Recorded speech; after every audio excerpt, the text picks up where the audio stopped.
Arratsaldeon ikusle zer modu ongi etorri bertan berri albistegira. Gaur otsaiak 27 ditu, asteartea da. Honako albiste hauek utzi dizkigu gaurko egunak.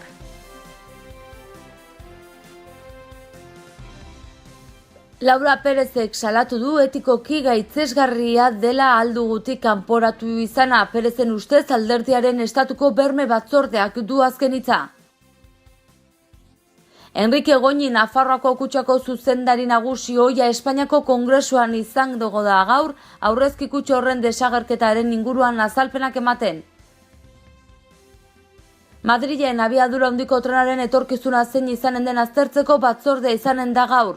Manu Ayerdi eta Inigo de la Serna batzartuko dira. Honekin lotuta, Sakana trenaren alde plataformak eta sustrai erakuntzak alegazioak aurkeztuko dituzte Espainiak Nafarroan duen ordezkaritzan. Pobrezia larria erdira murriztuko konpromisoa hartu du laukoak. Gizarteratze plan berriaren arabera, lana emanen diete errenta bermatua jasotzen dutenei, langabezian 2 urte egin aurretik.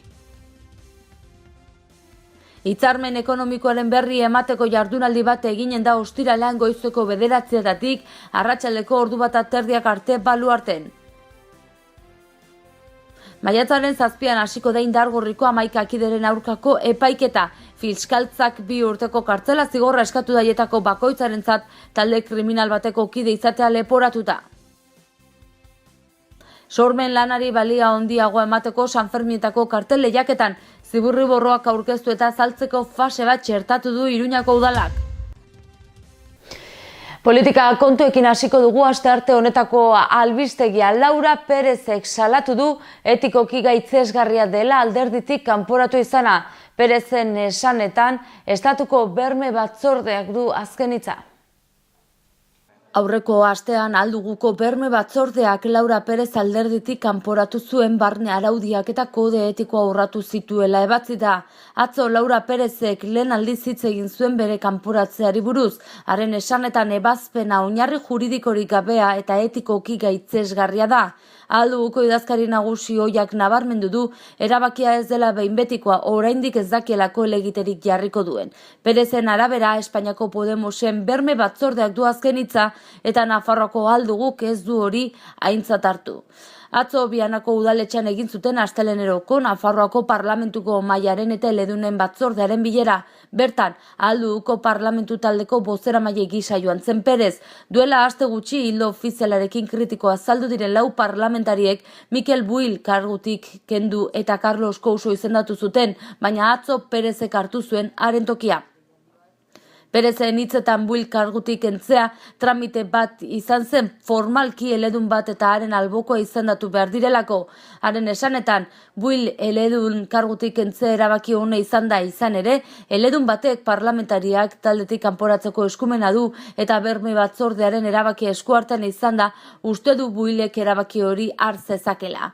Bianan izan da Ainhoa Aznarez parlamentuko presidentea eta alduguko zuzendaritza taldekidea. Bianara erakundeko lehendakari gisa joan denez, nahiago izan du krisiaz ez hitz egin, baina galdetu diote ea parlamentuko lehendakaritza galtzeko arriskua dagoela uste duen.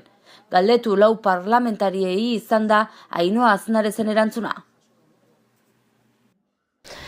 Enrique Goñi Nafarroako kutxako zuzendari nagusi ohia Espainiako Kongresuan izango da gaur, aurrezki kutxa horren desagerketaren inguruan azalpenak ematen. Espainiako Kongresuan finantza krisiari buruzko batzorde bat osatuta dago eta gaur beste partaideen artean Enrique Goñi Nafarroako kutxako zuzendari nagusi ohia eta Banka Zibikako presidente ohia izango da. Hain justu, Goñik Antonio Pulido Casasoleko presidente ohiarekin batera parte hartuko du goizeko lehen saioan. Biak Banka Zibikako presidentetzan izan ziren 2010ko udazkenetik 2012ko martxora arte, CaixaBankek xurgatu zuen arte. 2013ko otsailaren 20an Goñi 13 orduz izan zen Nafarroako parlamentuan aurrezki kutxari gertatutakoaren inguruko bertsioa ematen. Geroztik ez du legebiltzar batean hitz egin. Dena den, Kongresuko gaurko agerraldiarekin batera maiatzaren 28an Nafarroako parlamentuko ikerketa batzordean izango da. Bere kabuz, batzordean parte hartzeko eskatu zuen. 2013ko otsailaren 20ko agerraldi luze hartan, Goñik adierazi zuen kanpoko faktoren ondorioz amaitu zuela Nafarroako kutxak CaixaBanken kontrolpean eta bere erantzunkizuna saihestu nahi izan zuen. Alde horretatik gaur ildo beretik joan daitekearen azalpena, baina ikusi beharko da ñabardurarik dagoenaren bertsioan. Kontuan hartu behar da Goñi Miguel Sanzekin batera auzipetuta dagoela oraindik Auzitegi Nazionalean. Eta gaur Madrilen abiadura handiko trenaren etorkizuna zein izanen den aztertzeko batzordea eginen dute. Bertan batzartuko dira Iñigo de la Serna eta Manu Ayerdi. Eta honekin lotuta, sakana trenaren alde plataformak eta sustraia erakuntzak alegazioak aurkeztuko dituzte Espainiak Nafarroan duen ordezkaritzan. Nafarroan abiadura handiko trenaren etorkizuna zein izanen den aztertzeko batzordea izanen da gaur Madrilen bilduko dena. Abiadura handiko trenaren inguruko segimendu batzordea izanen da eta Espainiako sustapen ministro Iñigo de la Serna eta Manu Ayerdi Nafarroako garapen ekonomikorako presidentordea izanen dira besteak beste. Horrez gain, hemen Iruñan sakana trenaren alde plataformak eta sustraia erakuntza taldeak alegazioak aurkeztuko dituzte Espainiak Nafarroan duen ordezkaritzan. Talde horiek eskatzen ari dira azter ditzatela alternatiba desberdinak. Abiadura handiko trena Madriletik inposatzen ari direla uste dute eta azpiegitura ez dela beharrezkoa deritzote. Besteak beste, egun trenbide sarea hobetzearekin tren sozialago bat sortzen ahalko zela uste dute. Ekonomikoki merkeagoa, ingurumenarekiko kalte txikiagoa eginda eta herritar guztientzako baliagarria izanen dela aldarrikatzen ari dira.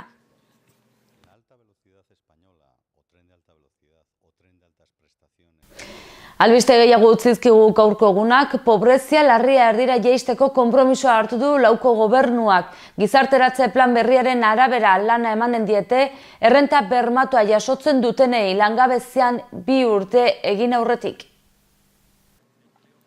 Errenta apala duten guztiei lana bermatu, alokairu soziala sustatu, pobrezia tasa murriztu, bazterketa egoeran diren adingabeen eskolatze osoa bermatu, osasun alorreko desorekaketen eta bar. Arrakala sozial guztiak murrizteko bidean jarri nahi du Nafarroako gobernuak eta horretarako asmo handiko egitasmoa prestatu du. Gizarteratze plan estrategikoa. Atzo aurkeztu zuten planaren zirriborroa eskubide sozialen lehendakariorde Miguel Aparrak, osasun kontseilari Fernando Dominguezek eta hezkuntza kontseilari Maria Solanak. Asmo handiei lotuta baina konpromiso eta helburu zehatzak ere hartu ditu lauko gobernuak besteak beste enplegu sozial babestuari dagokionez. Hala lanerako gai izan eta errenta bermatua jasotzen duten guztiei lan bat aurkitu nahi die gobernuak pertsona horiek langabezian 2 urte egin aurretik. Errenta jasotzen duten langabeen erdiek gainera are azkarrago lortuko lukete enplegua. Muturreko pobrezia ere erdira murriztu nahi du Barkosen gobernuak. 2015ko datuen arabera Nafarroako herritarren 8,8% daude egoera horretan eta kopuru hori 4,4 jaitsiko lukete plan berrian ezarritako neurrien bitartez. Bete behar horien artean aipatu ditu etxebizitza, hezkuntza edota osasun unibertsala bermatzeari dagozkionak.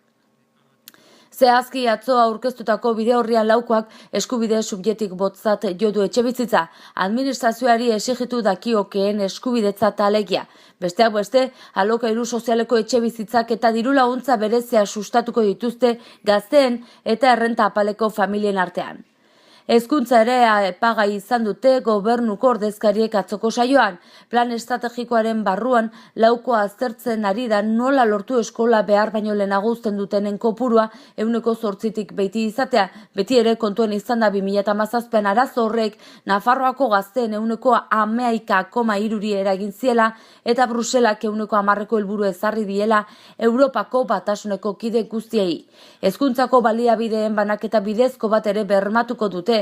Martxan jarriko dituzte bazterketari aurre egiteko neurriak eta derrigorrezko zikloaren ondorengo ikasketak sustatzeko programa bat abiaraziko dute.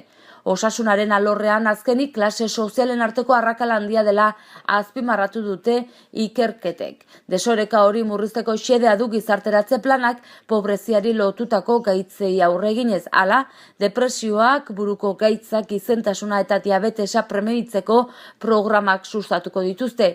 Bestalde, bazterketa soziosanitarioko egoeran diren pertsonak identifikatu eginen dituzte historia klinikoan. Osasun arreta haien beharretara egokitzeko eta protokolo berriak martxan jarriko dituzte zaurgarritasun egoeran diren familiei arreta berezia eskaintzeko.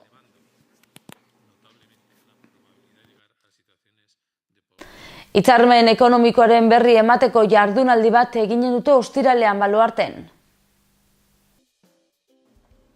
Ogasuneko eta Finantza Politikako departamentuak eta kontuen ganbera sustatutako jardunaldia ostiral honetan izanen da. Bertan, Nafarroaren eta Estatuaren arteko hitzarmen ekonomikoa aldanduko da berriki izan duen eguneratzearen arira. Saioa goizez izango da, 9:00 hasi eta 1:30 arte Baluarten. Aldez, aurretik helbide honetan izena eman beharko da jornada konbenio abildua navarra.es. Ekintza honen bitartez, bai Nafarroako gobernuak eta bai kontuen ganberak herritarrentzako irisgarriagoa bilakatu nahi dute hitzarmen ekonomikoa bezalako erraminta garrantzitsu bat. Hala, eta lehen zati batean, Nafarroako Unibertsitate Publikoko zuzenbidearen historiako irakasle den Roldan Jimenok hitzarmenaren jatorri eta bilakaera izango du hizpide, Javier Zabaleta zuzenbidean eta aholkularitza juridikoan aditua eta Luis Esain Nafarroako zerga ogasuneko zuzendariak Nafarroak arlo honetan dauzkan eskuduntzak eta zuzeneko eta zeharkako zergen inguruan zein estatuko zerga bilketaren gainean arituko dira. Hizlariekin solasaldia jorratu ondoren Nafarroak estatuari egiten dion ekarpen ekonomikoa landuko da hitzarmen ekonomikoko zerbitzuko zuzendari den Maite Dominguezen eskutik. Gero, erronka eta aukera berriak aztertuko dira Mikel Aranburu Ogasuneko eta Finantza Politikako kontseilariaren eskutik. Jardunaldiaren irekiera ekitaldean Uxue Barkos Nafarroko lehendakariak eta Asu Nola Etxea Nafarroko kontuen ganberako lehendakaria izango dira. Itxera ekitaldian berriz, Aranburu kontseilaria eta Nafarroko parlamentuko lehendakari Ainhoa Aznarez izanen dira.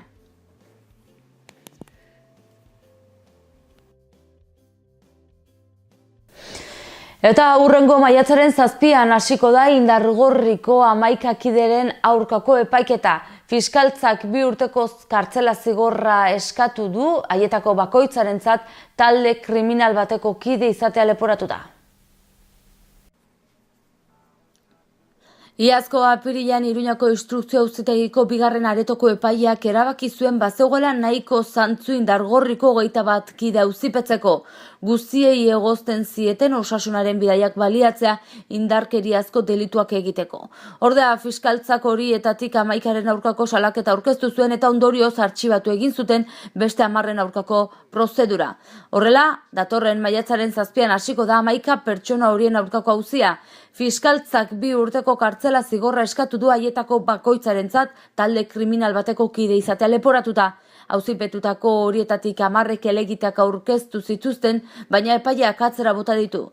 Duela 2 urteko otsailean egin zuten polizia operazioan, Indargorriko 18 kide atxilotu zituzten indarkeria erabiltzea egotzita.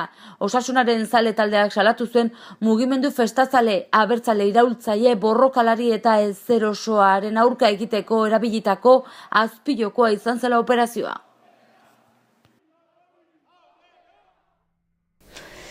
Sanferminetako kartel lehiaketan zirriborroak aurkeztu eta azaltzeko fase bat txertatu du Iruñako udalak. Iruñako udala zenbait aldaketa txertatu ditu Sanferminetako kartela aukeratzeko ohiko lehiaketan, sormen lanari balioa handiago emateko asmoz. Oinarri berrietan jasotakoaren arabera hasiera batean ez da beharrezko izango kartela euskarrian entregatzea, baizik eta zirriborro batekin nahikoa izango da planteamenduaren eta ideia kontzeptuaren azalpenekin. Horiek ikusita 20 hautagairen lehen aukeraketa bat egingo da eta horiei eskatuko zaie lana inprimatzea eta euskarri zurrun batean entregatzea ebaluatua izan dadin. Epaimaiak orduan 8 finalista aukeratuko ditu, horien artean herritarrek bozketa egin dezaten 2008az geroztik egin ohi den bezala. Kultura eta hezkuntza zinegotzi ordezkari Maider Belokik eta alorreko zuzendari Maitena Muruzabalek eman dituzte ezagutzera lehiaketaren oinarri berriak prentsaurrekoan. Azaldu duten ez ekimen honen helburua da lehiaketaren izaera irekia heltzea, parte hartze librea mantenduta eta aldi berean irizpide profesionalago batekin uztartzea, hartara kontzeptuari eta sormen lanari balio handiagoa aitortuz eta aurkeztutako lanek ideia landuak izan ditzaten lortzaldera. Maiderrek esan duen bezala, azken finean bada beste pauso bat sartzea aukeraketa prozesu honetan, eta pauso horrekin lortzen duguna da epaimaiak sorkuntza lanak hobe ikustea, erreposo edo sosiogo handiagoarekin, eta hortik aukeratzen diren 20 lanak produzitzea. €1 emango direlako kartel bakoitzari produzitzeko. Oinarri berria datozen egunotan argitaratuko dira Nafarroako aldizkari ofizialean eta horrekin bat ezarriko da hautagaitzak aurkezteko epearen hasiera. Epe hori martxoaren 28an amaituko da eguerdiko ordu 1:30. Otsaiak 27 gaur asteartea goazen egunak utzizkigun albisten errepaso egitera titularrekin. Laura Perezek salatu du etikoki gaitzesgarria dela aldugutik kanporatu izana. Perezen ustez alderdiaren estatuko berme batzordeak du azken hitza. Enrique Goñi Nafarroako kutxako zuzendari nagusi ohia Espainiako Kongresuan izan dugu da gaur, aurrezki kutxa horren desagerketaren inguruan azalpenak ematen. Madrilen abiadura handiko trenaren etorkizuna zein izanen den aztertzeko batzordea izanen da gaur. Manu Ayerdi eta Inigo de la Serna batzartuko dira. Honekin lotuta, Sakana trenaren alde plataformak eta sustrai erakuntzak alegazioak aurkeztuko dituzte Espainiak Nafarroan duen ordezkaritzan.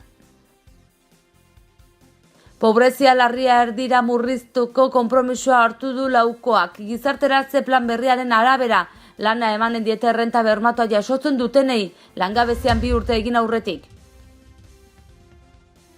Hitzarmen ekonomikoaren berri emateko jardunaldi bat eginen da ostiralean goizeko 9:00 arratsaldeko ordu 1:30 arte baluarten. Maiatzaren 7an hasiko da Indargorriko 11 kideren aurkako epaiketa. Fiskaltzak 2 urteko kartzela zigorra eskatu daietako bakoitzarentzat talde kriminal bateko kide izatea leporatuta. Sormen lanari balia handiagoa emateko Sanferminetako kartel lehiaketan zirriborroak aurkeztu eta saltzeko fase bat txertatu du Iruñako udalak. Hauxe izan da dena gaurkoz, bertzerik ez, mila esker zuen arretagatik eta astearte ona izan. Bihar arte.